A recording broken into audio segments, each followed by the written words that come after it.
Shalom sahabat podcast, senang banget kita bisa ketemu di episode kali ini.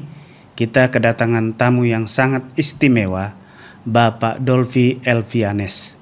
Beliau lahir di Bandung tahun 1964, berkarir panjang di dunia perbankan selama hampir 3 dekade, dan kini aktif menjadi seorang komisaris di Surabaya.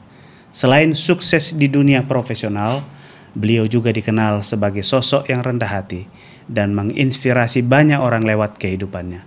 Mari kita langsung ngobrol santai dengan Bapak Dolfi. Selamat datang Pak Dolfi. Halo, selamat datang Pendeta. Ya, terima kasih. Pendeta, senang bisa bertemu di podcast KJKT hari ini. Ya. Pak Dolfi lahir di Bandung dan sekarang tinggal di Surabaya.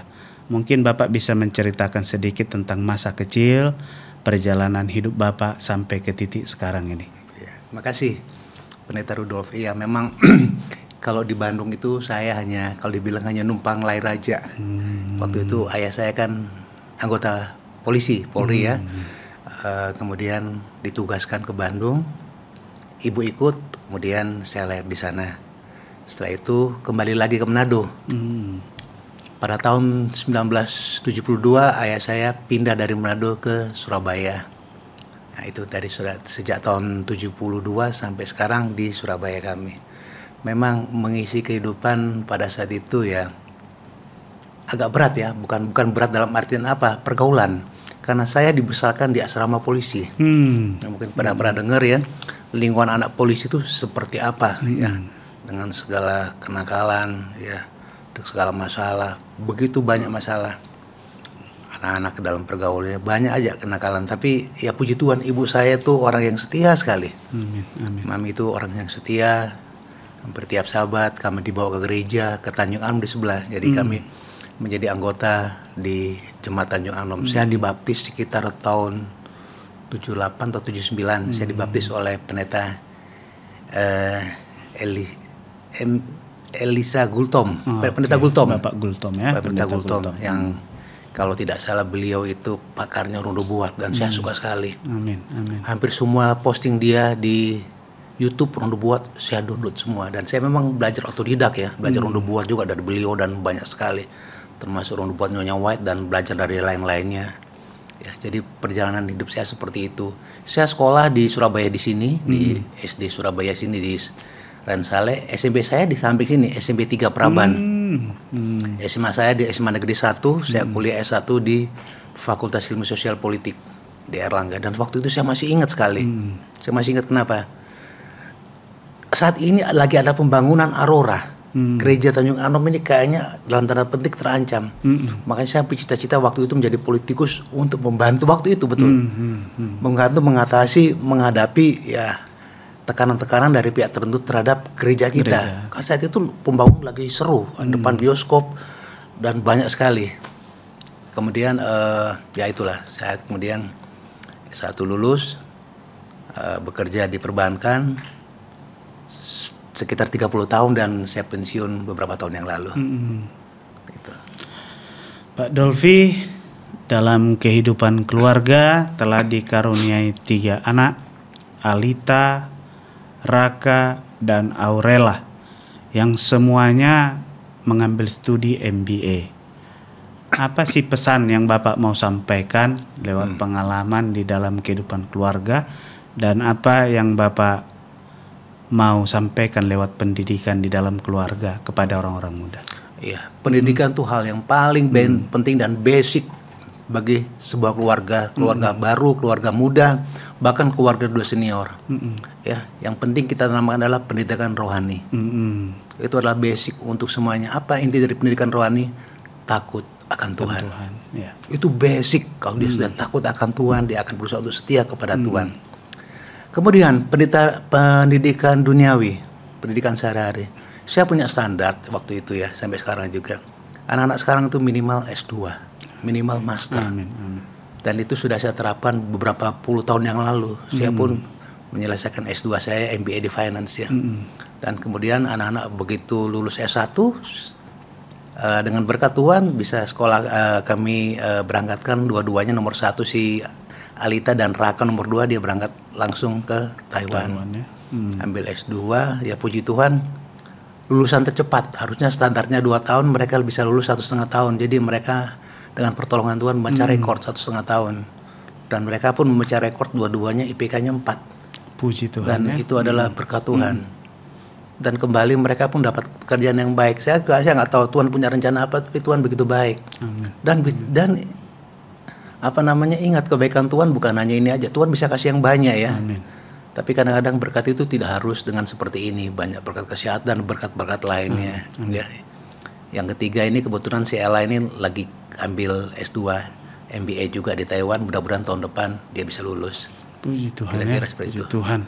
Semua anak-anak akan tamat ya MBA dan S2. Jadi bukan satu hal yang gampang mungkin, tetapi Bapak merasakan bagaimana Tuhan memberkati Bapak lewat keluarga dan pendidikan anak-anak yang Bapak tanamkan. Pak, saya mau bertanya sedikit mengenai karir dan pekerjaan Bapak. Bapak pernah berkarir lama di dunia perbankan dari tahun 1989 sampai 2018. Bapak kan ilmu politik tadi Bapak, sosial politik ya S1-nya. Bagaimana awalnya Bapak bisa terjun ke dunia perbankan? Mungkin Bapak bisa bagikan. Jadi pada tahun itu, tahun 1989 ya. Tahun 1988 itu ada namanya kebijakan Pakto. Kebijakan pemerintah untuk mempermudah bank-bank membuka cabang di seluruh Indonesia. Jadi banyak bank-bank agresif membuka cabang.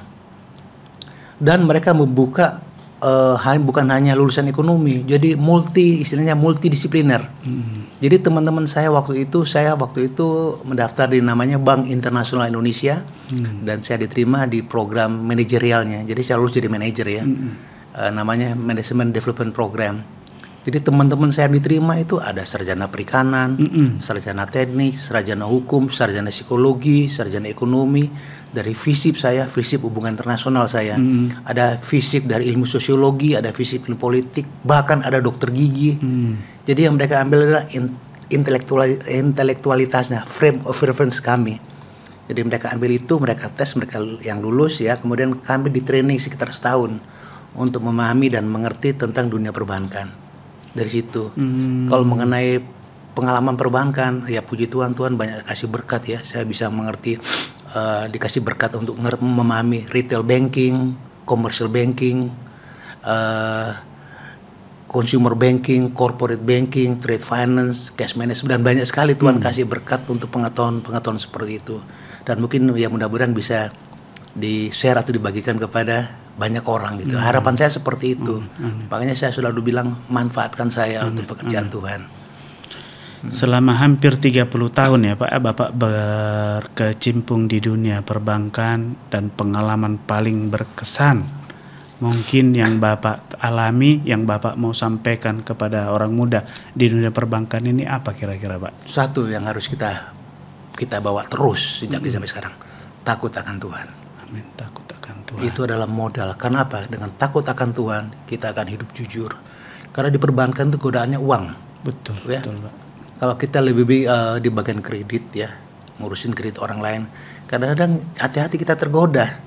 Dengan uang dia bisa beli kita, dan uang tidak sedikit. Lebih di retail banking.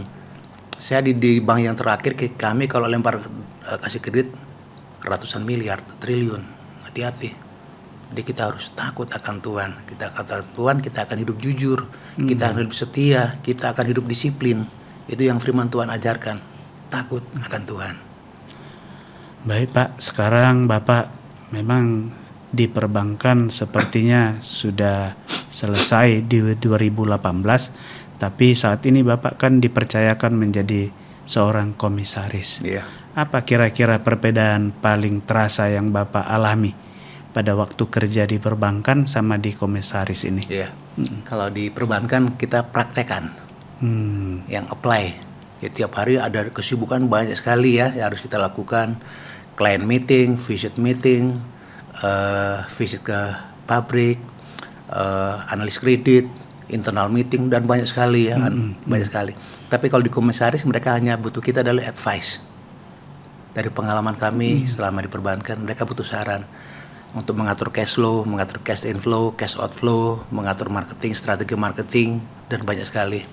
Jadi dari pengalaman-pengalaman, karena saya waktu di perbankan banyak menghandle bisnis ya.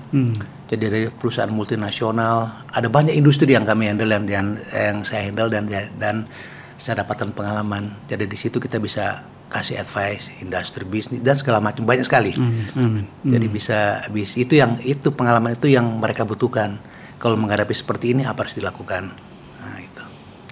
Mungkin sahabat-sahabat podcast yang mendengar pengalaman dan kesaksian Bapak akan rindu ingin mendengar kira-kira ada pesan yang Bapak mau sampaikan atau nilai-nilai hidup dalam pekerjaan Bapak. Karena dalam perjalanan karir yang begitu panjang, tidak mungkin Bapak bekerja tanpa nilai-nilai iman yang Bapak pegang untuk tetap teguh di dunia profesional. Mungkin ada yang Bapak mau sampaikan kepada mereka. Tuhan saya itu Tuhan yang luar biasa. Saya harus selalu tunjukkan ke mereka. Ya, menjadi pegawai perbankan, menjadi eksekutif perbankan tidaklah mudah. Ya, dunia perbankan bagaimanapun juga di dunia perkantoran ada kasak kusuk dan segala macam ya. Ada yang tidak enak, misalkan saya yang bekerja, saya yang jungkir balik, saya yang segala macam diakuin orang lain. Di report ke Singapura pekerjaan dia. Harusnya tapi jangan kecewa, Tuhan kita luar biasa. Amin. Ya, hal itu kecil, Tuhan kita bisa kasih hal yang lain. Amin, amin. Ya, bekerja tuh naik turun, tapi ya kita modalnya satu aja, setia kepada Tuhan. Kita yakin Tuhan bisa kasih semuanya, asal kita setia kepada Tuhan, kita takut kepada Tuhan, kita hormat kepada Tuhan. Kuncinya itu aja kok, nggak ada kunci yang lain. Kalau masalah berkat kesehatan, kekuatan, berkat materi dan berkat segala macam, Tuhan yang atur. Amin, amin. Karena Tuhan sudah atur masing-masing, dapat talenta segini, dapat talenta segini, Tuhan yang atur karena Tuhan tahu yang terbaik buat kita semuanya. Tentu diperlukan iman untuk menjaga keseimbangan pekerjaan profesional dan juga kehidupan di dalam pelayanan kerohanian. Kira-kira seberapa besar peran iman yang Bapak alami di dalam dunia pekerjaan yang menggoda ini? Mungkin apa peran iman dalam keluarga dalam menjaga keseimbangan hidup Bapak? Iman itu hal yang penting ya. Iman itu harus dipupuk, dipelihara, disiram. Caranya bagaimana? Setia membaca firman Tuhan. Saya dulu paling suka sekolah Sabat. Amin, amin. Ya, saya dulu pegang sekolah Sabat lama sekali. Kadang-kadang ya, maaf bukan sombong ya, masih pelajaran pertama saya sudah pelajaran kelima. Saya kadang-kadang belajar firman itu tidak bisa di stop, pendeta. Dia akan maju terus dan luar biasa. Sekolah Sabat. Kalau kita belajar sekolah Sabat berarti kita udah belajar firman, kita membaca firman. Berarti kita sudah baca Alkitab. Makanya saya selalu menyarankan kalau saya ke gereja-gereja, baca sekolah Sabat, baca firman. Iman bisa dikuatkan karena sekolah Sabat. Di sekolah Sabat ada firman Tuhan, ada roh nubuat. Itu yang membantu. Tapi bukan saya orang yang benar, bukan. Karena kehidupan iman itu jatuh bangun, tidak ada iman yang kuat. Begitu kita jatuh, kita segera bangun lagi. Jadi mungkin hari ini kita bisa kuat, tapi suatu saat kalaupun kita jatuh jangan sampai tergeletak ya. Betul. Harus bangkit lagi. Ada 2 pesan yang disampaikan Bapak Dolphy lewat pengalamannya tadi. Mungkin boleh saja orang mengambil kredit dalam pekerjaan kita. Ya. Tetapi jangan pernah kecewa karena Tuhan kita adalah Tuhan yang luar biasa. Betul sekali. Yang penting kita harus tetap setia. Tuhan gunakan berbagai cara nanti untuk mengangkat kita. Betul, amin. Yang kedua, kalaupun kita jatuh, jangan sampai tergeletak. Memang harus bangkit lagi. Dengan bangkit kita dapat menjaga keseimbangan di dalam kehidupan, pelayanan, dan kehidupan profesional kita. Bapak juga dikenal aktif mendukung kegiatan gereja ini, Pak, dan pelayanan. Apa yang membawa Bapak mau terlibat? Padahal ini kan membuang waktu dan sibuk. Kira-kira apa? Ada nggak pengalaman rohani yang membuat Bapak mau Bapak bagikan kepada sahabat podcast yang membuat Bapak mau terlibat dalam pelayanan? Kan enak-enak Pak bisa pergi pesiar ke sana ke sini, tetapi Bapak harus melayani dan ngantuk-ngantuk itu pergi jauh hanya untuk pelayanan. Kira-kira apa motivasi yang Bapak mau sampaikan kepada sahabat-sahabat podcast? Ini sebenarnya total member involvement ya. Kalau kita benar-benar mengerti tugas ini, setiap murid Yesus, setiap pengikut Kristus harus bertanggung jawab terhadap tugas amanat yang telah Yesus perintahkan. Membawa firman Tuhan kepada semua orang. Masalahnya sekarang itu banyak yang tidak mengerti dan tidak tahu. Jadi tugas kita adalah di reach in. Di dalam kita harus sampaikan ke mereka. Pelayanan itu ada hal yang membahagiakan dan menyenangkan ya. Kadang-kadang saya, kalau dulu saya tadi sudah cerita, kalau keluar kota kadang-kadang saya ngantuk udah pulang. Jadi saya berhenti tidur dulu baru meneruskan lagi. Tapi ada sukacita karena firman Tuhan itu saya selalu sampaikan, firman Tuhan buat Bapak Ibu yang disampaikan ada juga buat saya. Pada saat firman disampaikan, Bapak Ibu dikuatkan, saya dikuatkan. Ya, karena saya juga orang berdosa, sama, nggak ada kita orang yang suci. Jadi pelayanan itu adalah sangat membahagiakan buat saya dan senang sekali. Orang sering bilang, udah capek, lelah, keluar uang lagi. Saya bilang, semua Tuhan yang atur, bukan saya. Tuhan yang kasih, Tuhan yang atur, Tuhan yang sediakan. Jadi jangan berbicara soal hal yang financial atau apa, itu Tuhan yang atur semuanya. Amin. Jadi saya happy aja. Misalkan saya sering ke Bali kemana, wah tiketnya, hotelnya, udah jauh usah pikir, Tuhan yang atur semuanya. Tuhan kasih berkat yang Tuhan sudah atur ya dengan masing-masing talenta yang tadi yang sudah diberikan masing-masing kepada kita semuanya. Dan saya berbahagia, saya senang sekali. Puji Tuhan Pak, memang kesaksian dan pengalaman Bapak sangat luar biasa. Semoga sahabat-sahabat podcast yang mendengar ini dapat menyimak bahwa dalam pelayanan Bapak sudah rasakan bagaimana Tuhan ya, bukan diperbankan sebenarnya majornya, tetapi Tuhan bisa gunakan dan melayani selama 30 tahun. Bahkan di masa harusnya istirahat pensiun, tetapi Tuhan masih menggunakan sebagai komisaris. Dalam rumah tangga Tuhan dapat merasakan, Bapak dapat merasakan bagaimana pemeliharaan Tuhan. Anak-anak dapat menempuh pendidikan sampai S2 yang jarang mungkin dilakukan oleh orang-orang. Tetapi karena Bapak sudah merasakan bagaimana Tuhan memimpin dan merasakan di dunia pekerjaan. Dalam pekerjaan Bapak pun pernah diambil kreditnya. Padahal Bapak yang pontang-panting melakukannya dapat memotivasi orang-orang muda. Mungkin suatu saat kita bisa kecewa karena bekerja. Tetapi kalau kita setia, maka Tuhan akan membawa kita ke tempat yang seharusnya kita nikmati. Amin. Dan kalaupun kita jatuh di dalam perjalanan iman, karena kita manusia yang lemah, jangan sampai jatuh terus. Tetapi kita harus bangkit agar pengalaman iman kita dapat bertumbuh. Dalam pelayanan, Bapak sudah merasakan di tengah kesibukan, tetapi waktu yang diberikan pelayanan tidak percuma.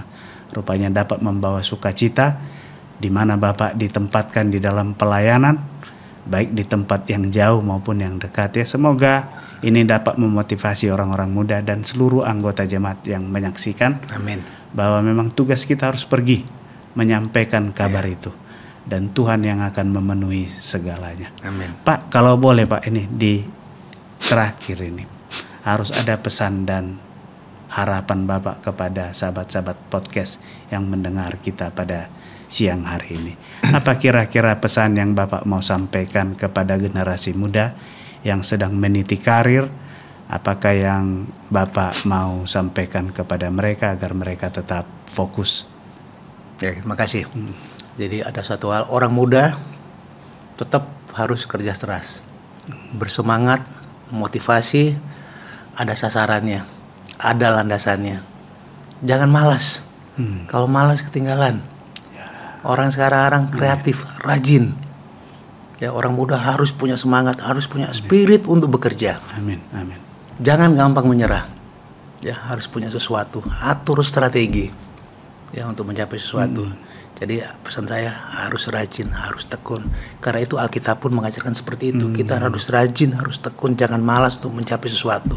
Raih capai. Dan ingat, berjalanlah bersama Tuhan Yesus. Tuhan Yesus akan menggiring, menuntun anak-anak muda, orang muda dan kita semuanya menuju cita-cita yang akan kita jangkau nanti. Setelah kita sampai, kita capai, jangan lupa ya, yang kita capai itu hanya sementara.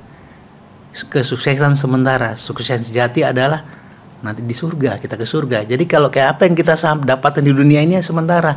Kalau saya bilang sukses semu.